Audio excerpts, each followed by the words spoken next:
और इस वक्त के बुलेटिन की शुरुआत हम करते हैं झारखंड से आ रही बड़ी खबर के साथ। यहां पर नई सरकार और नए मुख्यमंत्री की ताजपोशी हो गई है। चंपई सोरेन ने नए मुख्यमंत्री पद की शपथ ली है। इसके अलावा कांग्रेस कोटे से आलमगीर आलम और राजद कोटे से सत्यानंद भोक्ता ने कैबिनेट मंत्री की शपथ ली है। नई सरकार को अब 10 दिन में बहुमत साबित करना होगा। वहीं सत्तारूढ़ गठबंधन के विधायकों को 2 दिन के लिए हैदराबाद शिफ्ट कर दिया गया है। तो ये नई सियासी हलचल, झारखंड में चंपई सरकार। तस्वीरें आप देख रहे हैं। इस पूरी खबर पर ज्यादा जानकारी के लिए हमारे साथ जितेंद्र शर्मा मौजूद हैं। उनसे पूरा अपडेट लेते हैं। जितेंद्र, चंपई सोरेन ने शपथ तो ली, लेकिन सीएम बनने के बावजूद क्या विधायकों के टूटने का खतरा भी बना हुआ है? देखिए, चंपई सोरेन इस समय झारखंड के मुख्यमंत्री हैं। उनके साथ 2 और मंत्रियों ने शपथ ली है। आलमगीर जो कि कांग्रेस के कोटे से हैं और उसके अलावा जो आरजेडी के कोटे से एक मंत्री हैं। इन 3 लोगों ने फिलहाल शपथ ली है। इसके अलावा जो बाकी जितने भी विधायक हैं उन सबको ज़्यादातर को हैदराबाद में भेज दिया गया है। और ये इसी वजह से भेजा गया है कि कहीं ना कहीं झारखंड मुक्ति मोर्चा को इस बात का डर है कि कहीं ना कहीं उनके विधायकों को तोड़ने की कोशिश की जा सकती है। और ये डर इसलिए बना हुआ है क्योंकि जब हेमंत सोरेन ने मुख्यमंत्री पद से इस्तीफा दिया, उसके बाद उन्होंने चिट्ठी दी थी जिसमें चंपई सोरेन को विधायक दल का नेता घोषित किया था और कहा था कि उन्हें विधायक दल का नेता मानते हुए शपथ ग्रहण के लिए बुलाया जाए और शपथ के लिए मौका दे। लेकिन बावजूद इसके 2 दिन तक झारखंड में कह सकते हैं कि सरकार नहीं थी। कौन मुख्यमंत्री है इसके बारे में कोई जानकारी नहीं थी, ना ही कोई कार्यकारी मुख्यमंत्री था।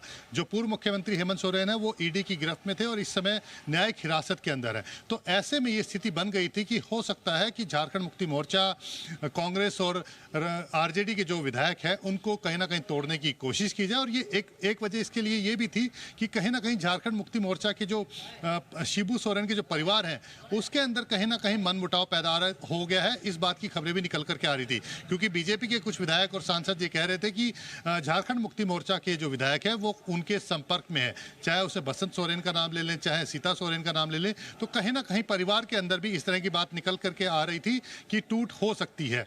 और इसी बीच इसी वजह से ये डर बना हुआ था। लेकिन अब क्योंकि शपथ ले ली है, झारखंड के अंदर जो मुख्यमंत्री है वो चंपई सोरेन है। 2 जो उनके सहयोगी दल हैं उनके के भी एक व्यक्ति ने जो मंत्री पद की शपथ ले ली है। तो बाकी को भी जब 10 दिन के बाद फ्लोर टेस्ट के लिए जब बुलाया जाएगा तब तक के लिए उनको हैदराबाद रखा गया है। कोशिश ये की जा रही है कि उनका संपर्क जो दूसरे पार्टी के जो लीडर्स हैं उनके साथ किसी भी तरीके से ना रहे। और जब फ्लोर टेस्ट के लिए बुलाया जाए, जब संख्या बल वहां पर प्रदर्शित करना हो, उसी दौरान इन विधायकों को यहां पर ला करके विधानसभा के अंदर ले जाया जाए। जी तो जितेंद्र, क्या ये कहना सही रहेगा कि हेमंत सोरेन के बाद पार्टी को एकजुट रखना चंपई सोरेन के लिए आसान नहीं रहने वाला?